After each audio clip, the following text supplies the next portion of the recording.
G'day, welcome back to another episode of TOGL. Well, as I said at the end of last week's video, I had a special guest coming along. So this is Mark, and you might remember Mark from an episode several weeks ago when I went over to Beauty Point. We were talking about all things biogas. Well, he's popped over this side of the island to come and talk to me about our biogas, because as I mentioned a few weeks ago, it's not performing really well at the moment. It just hasn't kicked into gear. So we've been talking about the setup here, and Mark's got a few ideas on how we can get around that. So what do you reckon we're going to do here, Mark? First thing we need to do is breed up a good load of bugs. Yep. In a normal operation, you'll be losing microbes as you feed new material in. Yep. Which wouldn't be a problem if you've got a good amount, and you can tell you've got a good load of methanogens in if you've got a gas bag that's full. You got nothing. We got nothing. Our gas part isn't filling up at all. Yeah. So you've got the first half of the process happening. Yep. And you got no microbes for the second part. Mm.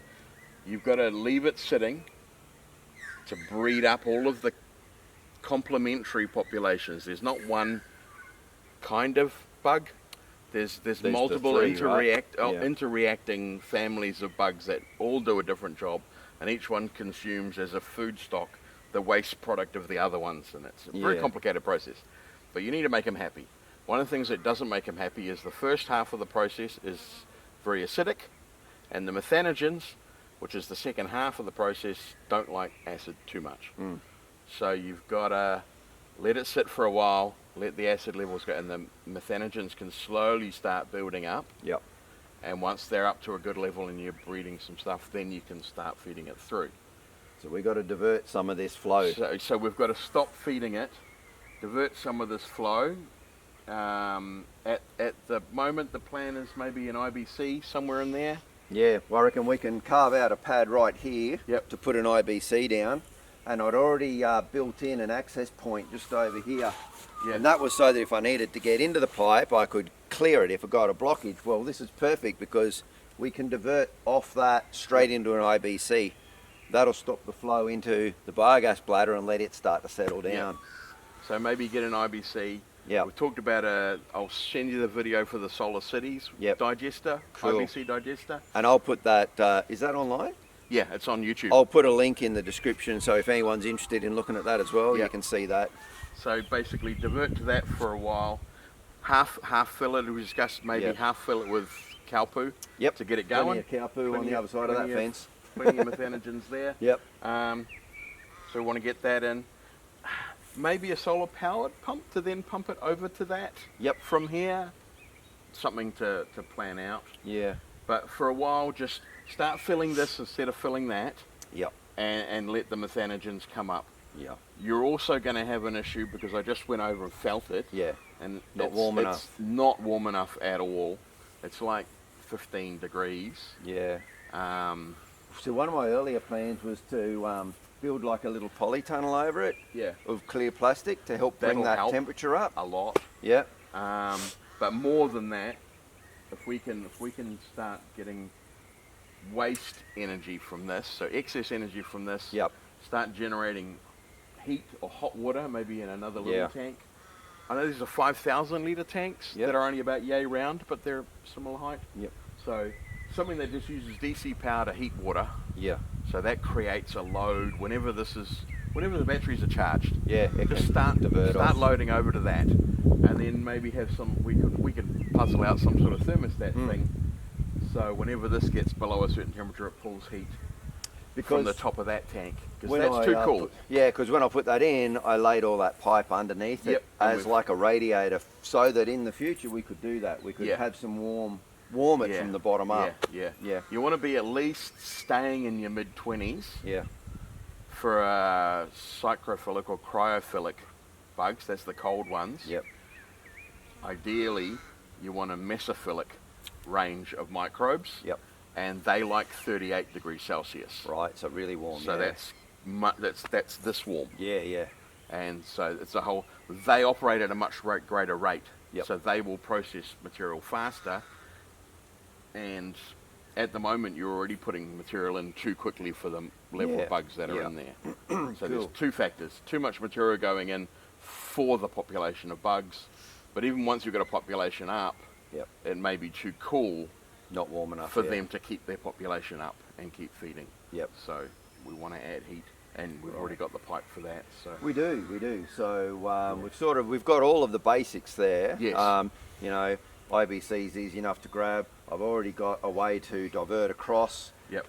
We've got the heating stuff there ready to go. We just Yep. need to refine that a little bit more, Yeah. and we can start to get that process going. So over the next month or two, we should be able to build on that and get this up and running properly. And you've got a more than abundant source of power We right do. here. That's Yeah. generating more power than you need, even with this. That's right, even though it's a bit cloudy today, but those panels are pushing out so much power. Now Yeah. we've got such long days. Yeah. We've got more than enough power. Yeah. So you can start heating Get it that. going.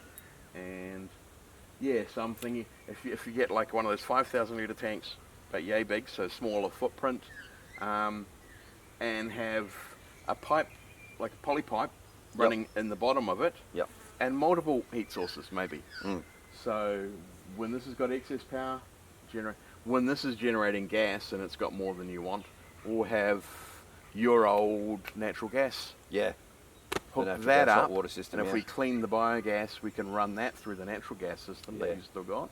Yep. And so maybe at night, temperature drops, you don't have any power from that, boom, we start, Use the gas.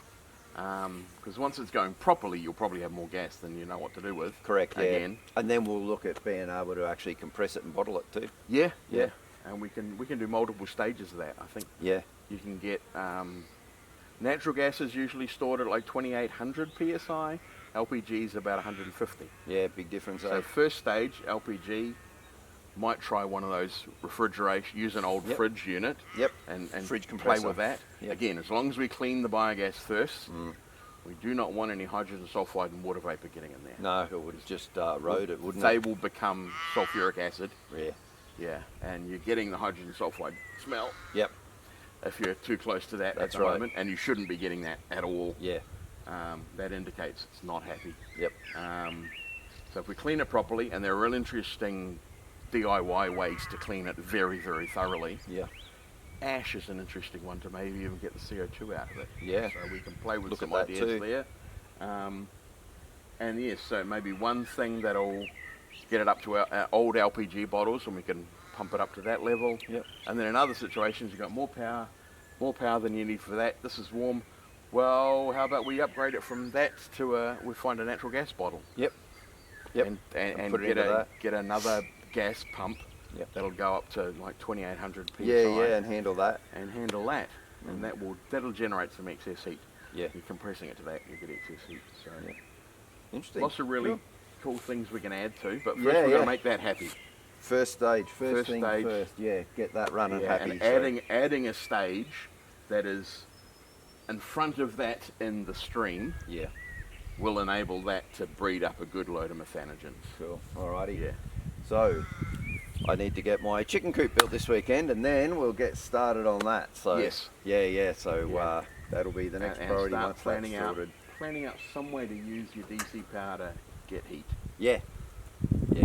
Shouldn't be too much. And the rain's back again. And the rain's back again. Yeah, we've been getting a little bit of rain on and off, so we better stop this bit right now because I need to get the camera back inside before any more of that rain comes through. But yeah, that's fantastic. At least we've got a plan moving forward. Yes.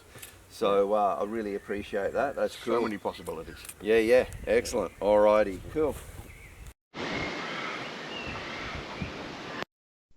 And once again, the audio has cut out. Apologies for that. So this is going to look like another one of those cheap Chinese dubbed movies.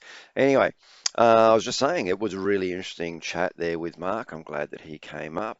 Really appreciate that and the advice that he was able to give me. Now we needed to get on with milling the timber. And you can see I've got a lovely log there behind me, ready to go. My mate Mitch is up here and he's helping me out to get all of these logs milled. So we're just going to be cutting up the timber that we require, and what a perfect looking log it is too. There's a couple more outside. We ended up with 4.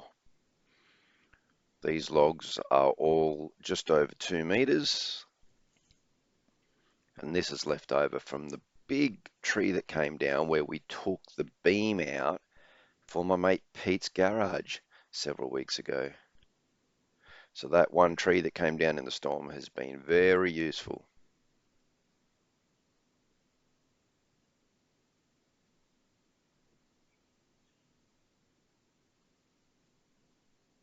So let's get on with getting some timber milled.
Well, it was really good having Mitch here to help out. He was here for the majority of the day. He's only just left not long ago. And as you might be able to tell, just in behind here, we have milled a lot of timber back there. We've just been stacking it. I've also been stacking some 2-inch pieces out over the back. Sorry, not 2-inch, 1-inch thick pieces. So I've been cutting all of those pieces as wide as I can get them at 15 mil. They're going to be the cladding for the outside of the chicken coop. There's also, you might see just above the blade, there's some pieces that are about that wide. Now they're 20 mil thick, and they're the battens, not roof battens, but we're going to do a system called board and batten. So what you do is you put a wide panel up, you put another wide panel up right beside it, butt up against it, but you've got a join there. These are the boards, and then you put a batten over the top. So I made those battens 20 mil thick, and they're about 100 mil wide if I'm not mistaken. And that'll just act as like a bit of bracing as well, like make it a bit more rigid. But that's what we're going to use. Now I've just loaded this log up as well. This is the third of the 4 logs that we got. I need to mill a few more of the floorboards, so they'll be done at the 1-inch thick, because they've got to support our weight. We're going to be able to walk in and out of this chicken coop. That's the size we're going to build it. It's actually going to be about 1800 on the edges, rising up to probably around about 2090 in the center peak. And I'll show you more about that design later. But I mean, look at this log. Have you ever seen a better log? Like, this log is about as perfect as they come. It's pretty much the right size for the mill. I wouldn't want it to be too much bigger. I can cut as wide as 66 centimeters, 660 mil, but it's a really good size for on there. The best part about it is there is only a 1 centimeter difference between the diameter here and the diameter at the back, and that's fantastic for milling. It's pretty much cylindrical. The one thing though is there is that crack there, and it's running that way. Now if I'm going to cut panels like this, that's no good. So what I need to do is, the first thing I want to do is actually cut the 4 pieces off to make a nice big rectangle. So I've got 2 options. I can either get this perfectly vertical or perfectly horizontal. Now it's only going to take a little bit to make it perfectly horizontal. So perfectly vertical, yeah, horizontal, yeah, perfectly vertical. So I'm going to straighten that up just a little bit, and then I'm going to get to milling this last piece and yeah, get on with it. So daylight's running out. I've got to get this finished because tomorrow I want to start building. Alright, I didn't move it because whilst that crack's there, down on the other end there's a crack that runs that way. So it really wasn't going to make much of a difference. Anyway, I'll work around it. The cracks don't always mean it's going to split, so we'll just see how we go. But there is one thing that I wanted to show you, and I trialled it while Mitch was here. It's something I've been thinking about for a while. You've seen me struggle trying to maneuver these logs into position when I've got to roll them to cut the extra sides. Now you see what I do is I've taken that off. So now what I want to do, I've got 2 options. I can flip this 180 degrees, take that piece off, then stand it up and do the sides, or I can just roll it 90 degrees, chop that, roll it another 90, chop that, etc. Now to roll that in, I've come up with a way which is far simpler. Let me show you. All I got to do is get one strap, run it through, bring it over to here. Now I could put it through this top loop, but then it's going to want to pull around. So what I actually need to do is put this end through the bottom loop and position this where it goes through at around about the halfway point, which when I flip it's going to be the top. I use the tractor, I lift that up, it flips the log. So much simpler. So much simpler. I should have figured that out ages ago. How long have I been doing this? Close to 3 years now. Anyway, better late than never. So that's what I'm going to do. So I'm just going to bring the tractor in, grab a hold of that, lift her up, we'll see how we go. Now, the reason I've turned the motor off on the tractor is when I've got it parked up high like that, putting the handbrake on and leaving it in neutral, it still tends to creep back. The handbrake isn't strong enough to hold it. So if I leave the tractor in gear, in a forward gear, turn the engine off, it'll actually hold itself, and I need it to hold in position. So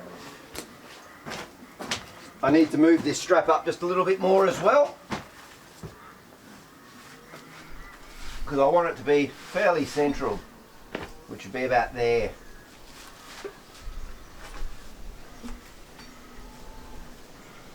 Now again, you need to be very careful when you're underneath hydraulic things, when the engine's off, and even when the engine's on, because if a hydraulic line breaks, that bucket drops. But where I am right here, that bucket will land on that log. So I'm using that as the safety point. Alright, now I can start up the tractor and I can roll this.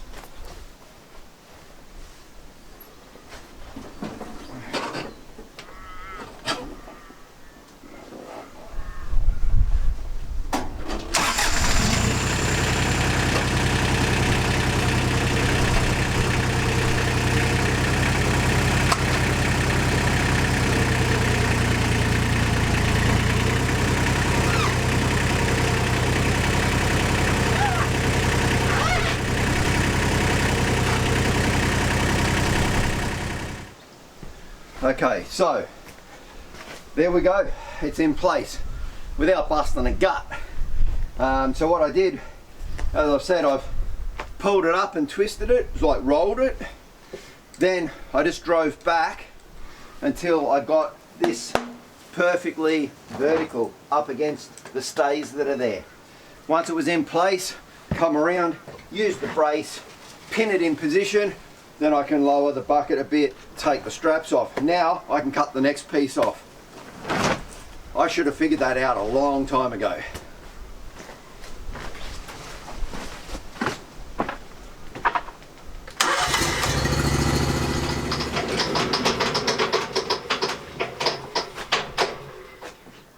So now I just flip it again, take that off, flip it again, take the other off. And then we've got a perfectly I won't say square because it will be rectangular slightly, it's not going to be a perfect square, but I've got a nice block of wood that I can now start cutting these planks out of. Yes, there's a bit of waste, but you know what, that waste I can just use that as firewood, or I might chop some of those blocks up to use for other things. I had to think about it because it used to really get to me that I wasted so much wood out of a log. And I realised it's the same with anything that we do. You know, there's a whole lot of raw material that needs to be cut away to end up with the finished product. You know, if you're a fisherman, you know, you've got to get rid of the frame, you know, the gutlet, the frame, the head, it all comes off. Same with hunting and things as well, you know. There's always going to be some waste. Now normally, in the instance of things like fishing and hunting and whatnot, that waste is really not going to get used for much. It gets buried or whatever, but at least here the waste is useful because I've got sawdust which I can use in the gardens, and you know, the offcuts I can use for little projects, or I can just burn it and it's firewood. So nothing really does go to waste. It's just not the primary principal reason that I wanted it, which is my boards. Let me flip this again, we'll keep going.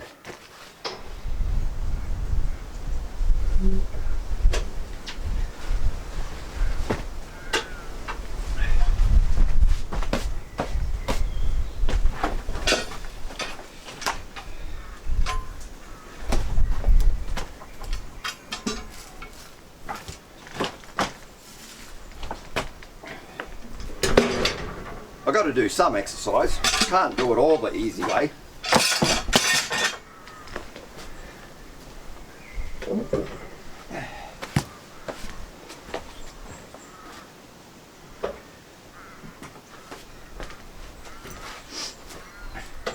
sides. I probably just took 100 kilos off it, taking those slabs off. They're probably 30-35 kilos each, I reckon. Maybe more, who knows.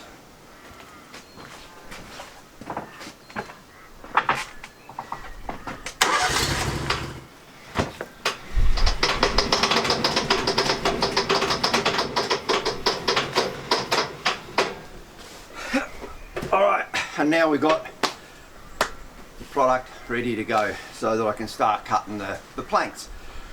So, I mean, I could cut the planks this way and they're going to be this wide, or I could flip this over once more. My planks will be a bit wider, but I get less of them. All in all, it's probably still going to cover the same amount of floor space, so it really doesn't matter. It's up to me which way I want to do it. So, but considering that cracks right through there, I might actually just cut them this way. Be a few more planks, but that's not an issue. So time to get started and start getting these planks cut.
It's been a very busy couple of days prepping for this chicken coop build.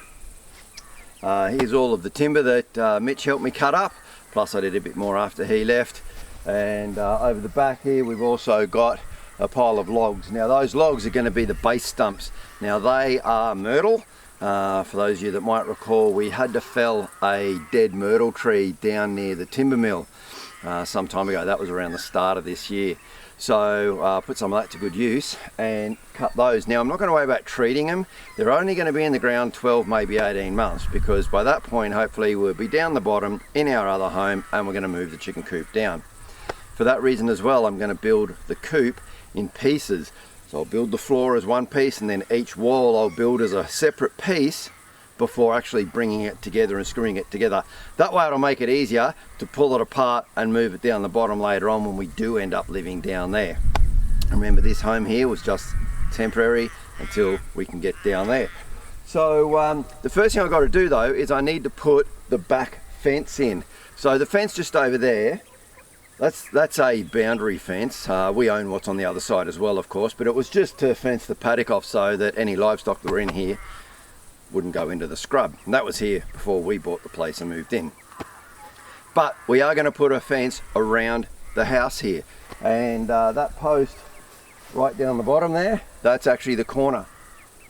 So what I need to do is get this back fence in, and then I'll put this side fence in up to there. Now, fencing material, there's a fence that runs right through the middle of this paddock over here. It was great at the time, it was already here, but I've decided, well, Kay and I have decided that we're going to actually redesign the way that these paddocks are, break them into smaller paddocks so that we can rotate animals through eventually. So that fence, which just cuts right through the middle, we want to get rid of that. So I'm going to pull that fence down and use that wire across the back here. Once I've got that back line in, then I can work out off of that where I'm going to put the chicken coop and the chicken run. So lots needs to be done, changed around, modified in order to get this done. So first things first, I'm going to go and start pulling that fence down. and we are expecting a huge storm tonight. So I've only got today to get this done. I think it's just an overnight storm. I'm not sure how long it's going to hang around for, but there are weather forecast warnings out, and we'll see how we go. Anyway, let's head down to the bottom over there. I'm going to start pulling this fence apart. It'd be nice to see it out of the way too. Well, that's all we've got time for this week. That storm came through within an hour of me starting the fence, so you'll have to tune in next week and see me finishing getting that fence down, getting the chicken coop done, and this storm. It was a doozy. So yeah, if you want to see all of that, tune in next week. Until then, thanks for watching. Take care. I'll see you next Friday. Cheers.